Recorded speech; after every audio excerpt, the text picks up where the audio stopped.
Hi, my name is Jason Alster, and welcome to another episode of Meet the Author. Tonight we have Chuck Miceli and his book, Amanda's Room. How are you? Great, Jason. Well, because Halloween is coming up and we're in October, so we have a great book for Halloween. There's a storm coming, and her name is Amanda. When death came for Amanda Reynolds, it could not pry her from her room. Katie Jarvis knows that Amanda is attempting to communicate in the only way she knows how, by altering the weather. But Katie cannot decipher what Amanda is saying or why, and time is running out. Something is stalking Katie and her team. As the violence of the weather takes on monstrous proportions, they must unravel the meaning in the storms, or no one will be safe from the power of Amanda's Room. Okay, so in Amanda's Room, the weather is a character in the book, right? Actually, in Amanda's Room, you might say that the weather is the character in the character, book. Okay. In many books, the weather is the background. Mm-hmm. It sets the stage. It gives a setting for all of the action to take place. What I wanted to do in Amanda's Room was to bring the weather front and center, and so the weather becomes the story. And what in your background gave you this idea of having the weather a character in the book? Actually, it wasn't so much my background. The weather came later. The original concept for Amanda's Room was about a room with a perfect environment, a room in which if you went into it, everything about it, the lighting level, the sound level, all of that would be in what you would call the realm of perfection. In addition, there was something else that emotionally, temperamentally, when you went into the room, you also felt this sense of overwhelming peace and calmness.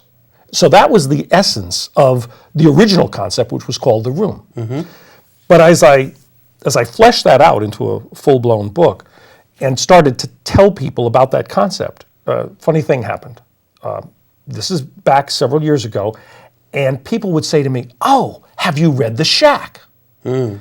There was this wonderful book that came out called The Shack, and in it, the author portrays a building out in the forest in which a man goes into this building, and he's in this perfect environment. Turns out his daughter had died, and he meets God in the shack. Mm-hmm. Well, people began to equate my book with that one. And I was concerned that if I published it at that point, people would simply say, "Oh, this is a ripoff." Even though I had never read The Shack, people would say, "This is just a copycat of that." And so I decided I needed to expand the story. I needed to make it bigger. I needed to make the conflict bigger. And I needed to broaden the scope of the story so that it engrossed the reader and put them into a totally different environment. And so the idea about the environment, I kept playing with that. Well, what about the environment? What could I do to make the environment bigger? Mm. And then that grew from the environment itself to the temperature, to the pressure, the barometric pressure, and then to this idea about weather and storms. And so I actually took some courses on weather and did a couple years of research on the internet on weather. And the more I researched, the more fascinated I became. Would you say that you're giving your characters of the weather a human proportion, or or a paranormal proportion? What would you call that? Well, actually, the book's called Amanda's Room. Mm-hmm. And we should step back a little bit and talk just a little bit about Amanda. Mm-hmm. Amanda died 18 years ago at a very, very young age and under mysterious circumstances. Mm-hmm. Her spirit remained.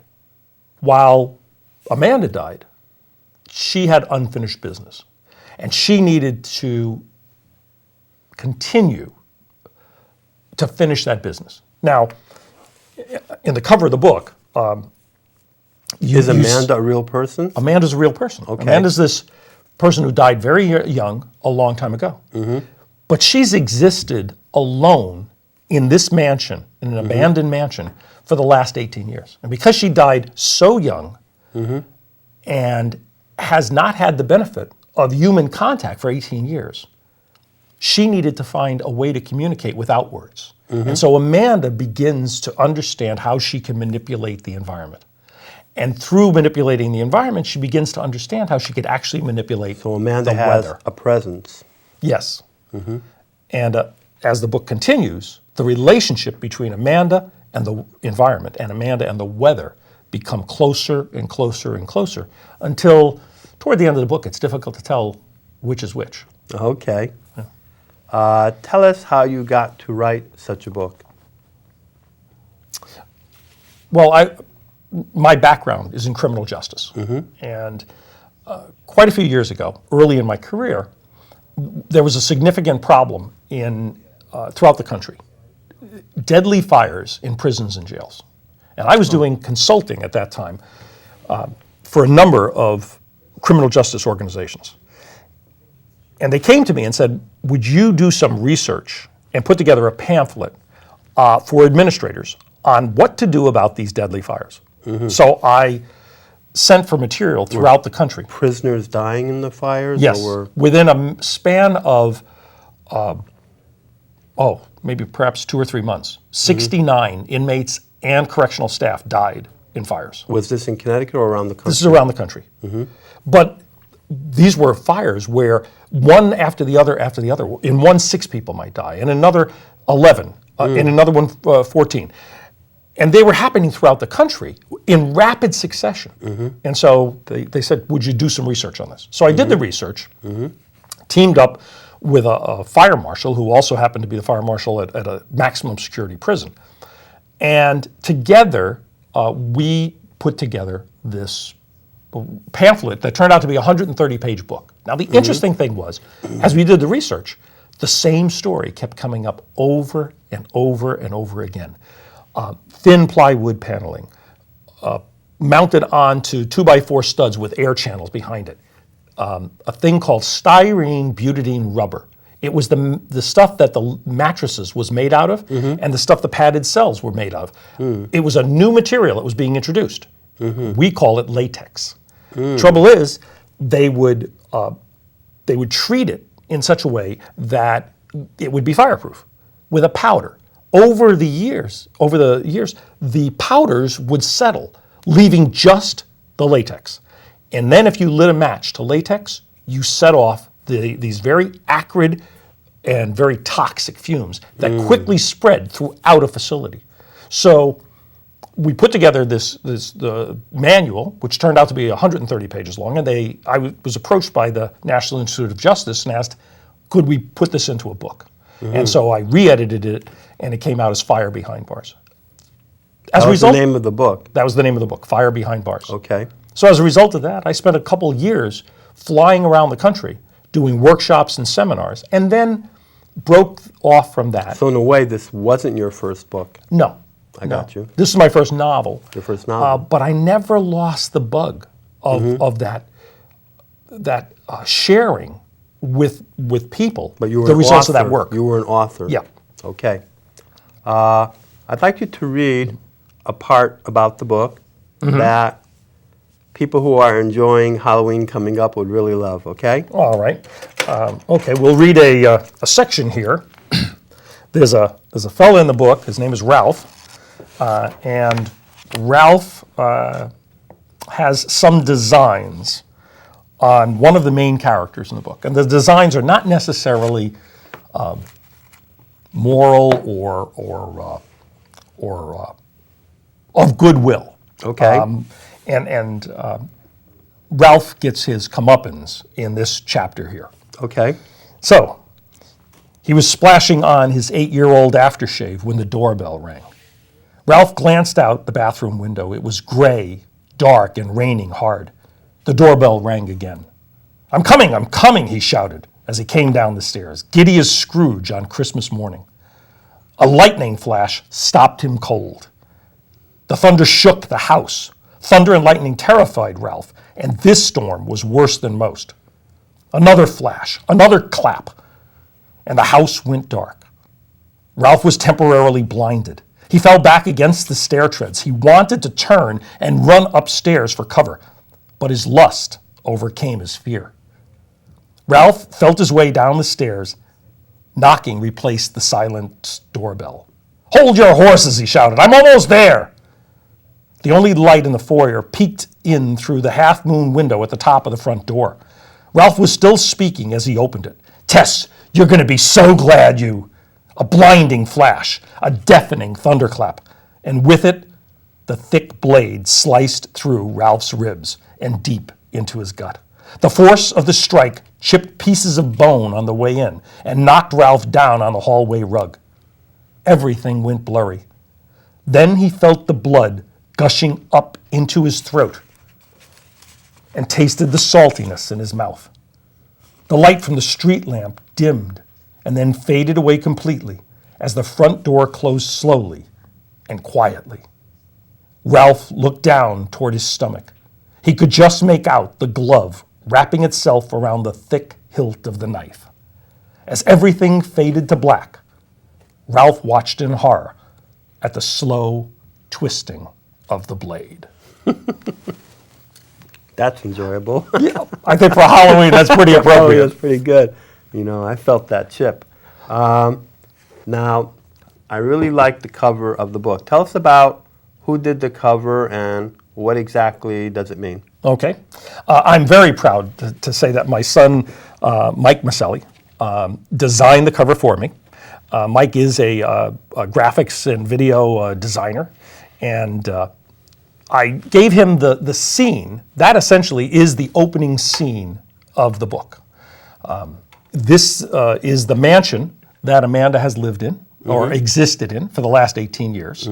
Out in front of the mansion, there is a statue of St. Michael in battle with Satan. And that stands as a metaphor for essentially what's going on throughout the book. That's a real place? It's a place that I created. Oh, it's a place you created, Yeah. okay. I Is this a real combined. statue, or are you created the statue? It's all elements. The top of the fountain, I got from one place. Okay. The house from another. The base of the fountain, Michael got from another place. And so I asked him to combine all these elements, and then I said, now the essence of the book is about the weather. And it's about stormy and thunderous weather. And so I'd like you to combine these elements and surround them with violent weather, and then give the overall cover a Gothic look, because it's really a Gothic novel. And he took all of those elements, and then he combined them, even in terms of the selection of the font, and he created that cover. Very nice. You say, I read the book, you say Gothic novel. Personally, I didn't feel it that way, but why do you say that? What's the definition of a Gothic novel? Well, for me, that the room and the setting are in themselves somewhat paranormal. There's something about the look of the house. In fact, early in the book, Cynthia Reynolds, Amanda's mother, in the very opening chapter, as the car is driving up to the house, she's always felt uncomfortable about the house. And tonight, something about it terrifies her. And it talks about the fountain. It talks about St. Michael in battle with Satan atop this fountain. It talks about the columned entry. It even talks about that it opens around Christmas time. And that there's a tree on the second floor in this large window, and it's lighted, and that even the tree is looking down at her, mocking and grotesque. So that's what I meant by this Gothic, that there's really a feel about the setting. In fact, I specifically chose the setting of the Catskills for the book because of Washington Irving and things like Rip Van Winkle, this idea that you could fall asleep and not wake up for 100 years. Okay. And that when you do wake up, you wake up in a place in which the weather plays such a vital role for the whole valley. This idea of when the thunder roars, it is so loud that you can't mistake it. In fact, Rip Van Winkle asks, he says, what is that? And people say, that's Henry Hudson and his crew bowling in the sky. And there really are places. Now that like you that. mentioned that, it just came to my mind, The Wizard of Oz, with the weather and the hurricane and the twister that brought Dorothy to the land of Oz. To the land you of know? Oz, yeah. Very nice. Yeah. The And weather then played just a part, just which is south. in another spot, but that wasn't the Hudson Valley. No, but just south of the Hudson Valley, actually it's still part of the Hudson Valley, but a little further south from the Catskill area, you've got the setting for Sleepy Hollow and the Headless Horseman. So okay. again, all of that takes place in that area. And I used to vacation there when I was with my wife and just said, this is a good setting for this kind of a book. And Benedict Arnold was the same area. Yeah. Okay, so tell us about, in the book, I see Felix the Cat there. This is actually down. this is actually called the Kit Kat clock. And I do a number of book readings and signings. And what's great about this, Gotta move that. there you go. And then you can see his eyes, and the tail here is wagging as eyes, well. yeah. And when I do these book signings, it's great because kids will pride. walk by with their parents, and they'll point and they'll say, boy, that's a creepy looking clock. Creepy looking clock. Creepy Okay. looking clock. And many parents will say, oh, I remember that clock. My grandmother used to have that, or my mother used to have that. Or some of wonder why I the was older scared. folks will say, I still have that clock. Okay. When I was growing up in Pennsylvania in a little coal mining town called Pittston, my grandmother had this clock in her kitchen. Oh, okay. And I would walk in, and the eyes moving and the tail wagging always fascinated me. So when I came up with this idea of Amanda's room, this room that by itself has supernatural powers, I thought, what kind of furnishings would be in that room? What kind of clock would hang on the wall of that kind of room? Okay. And so I came up with the Kit Kat clock. Now, in Amanda's room, the eyes move back and forth, the tail wags, but the hands never move. They say fixed throughout they say fixed. And there's a great significance to that in the book. And I'll have to read the book to find out why. Yes. Tell us about Galileo's barometer, is that? This is actually Galileo's thermoscope. Thermoscope. What is a thermoscope? Galileo was a genius who experimented in many, many areas, but one of the areas that he experimented with was temperature. And what I didn't know that. Yeah, I hadn't either until I've had one of these for many years, and I've given them as gifts. But what Galileo figured was the density of liquid changes with temperature. And so each of these glass globes have liquid in them, and they're fixed within the glass globe. And those globes are fixed within a larger cylinder that has liquid in it. And because the liquid tends to pressurize differently inside the globes versus outside, as the temperature increases, the globes sink lower into the cylinder.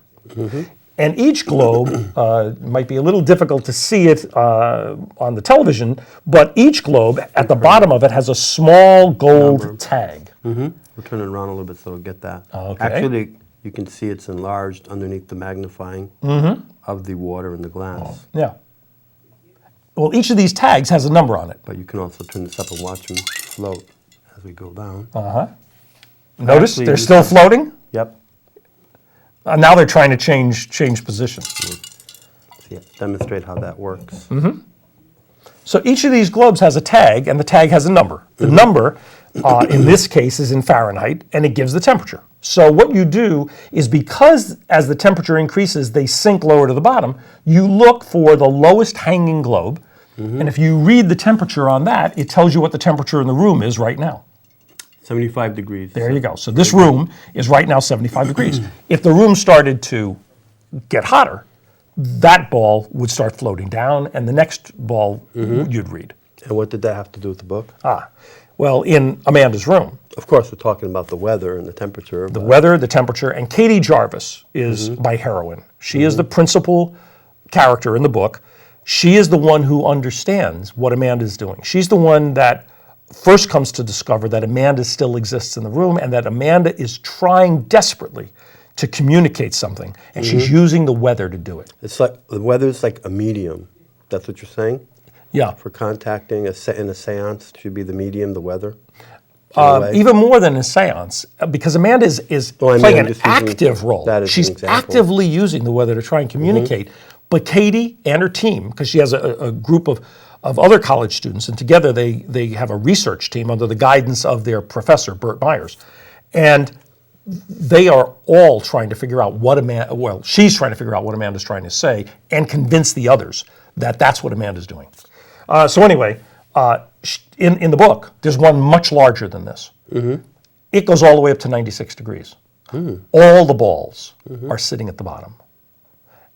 And there's significance to that, especially a year after that scene. Okay. So this is a clue as to what Amanda's doing and where she's going. Okay. So Amanda left some clues. Yes. How has your experience been in book signings and people? And have you heard from people who have read the book? Have they gotten back to you and discussed things with you? Brought up any issues? What have you heard?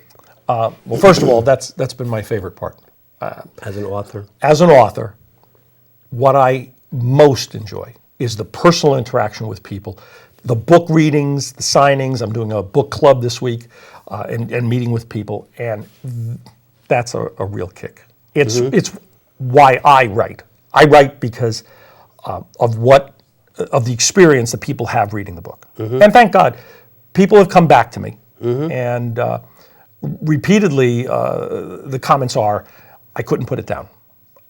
I was sorry when it ended. And the most interesting one, They were sorry when it ended? Yeah. That's a good one. Yeah, I was really... You don't hear that too often, but you do hear that. Yeah, it's been very gratifying. So are you going to be having a follow-up book when you hear something like that? It means they want a sequel. Yeah. Can this book turn into a sequel if you want? Or it ends here? In the book, Katie Jarvis... Or you might not know. Oh, no, I know. Okay. In the book, Katie Jarvis closes each major chapter of her life. She keeps a journal, a series of journals, and she closes each major chapter of her life by making a note in her journal, to be continued. Then she closes that journal, and she puts that one away and starts the next one.